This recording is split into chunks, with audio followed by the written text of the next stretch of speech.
محبت کی انتہا۔ ایک شخص نے ایک خوبصورت لڑکی سے شادی کر لی۔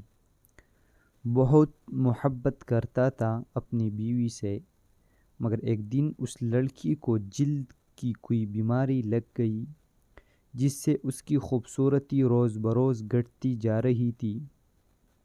ایک دن اس کا شوہر کسی سفر پہ نکلا۔ واپس آتے ہوئے اسے حادثہ پیش آیا جس میں اس کی دونوں آنکھیں جاتی رہی۔ خیر، ان کی ازدواجی زندگی یوں ہی چلتی رہی اور اس کی بیوی کی خوبصورتی مزید گھٹتی رہی، مگر اندھے آدمی کو اس بات کا علم نہیں تھا، لہذا ان کی زندگی پر اس کا کوئی اثر بھی نہ پڑا۔ دونوں ایک دوسرے کو پہلے کی طرح چاہتے تھے اور ایک دوسرے کا خیال رکھتے رہے۔ خدا کا کرنا ایسا ہوا کہ ایک دن اس لڑکی کا انتقال ہو گیا۔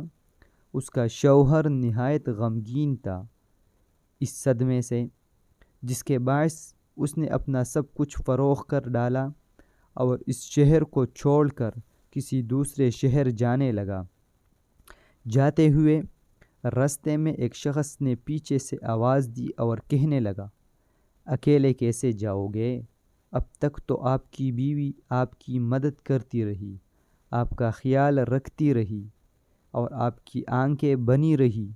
اندھے آدمی نے جواباً کہا، میں اندھا نہیں تھا، مگر اسے ایسے دکھا رہا تھا جیسے میں اندھا ہوں، کیونکہ اگر اسے یہ پتہ ہوتا کہ میں اس کی بدصورتی دیکھ سکتا ہوں تو یہ احساس اسے اس کی بیماری سے زیادہ تکلیف دیتی۔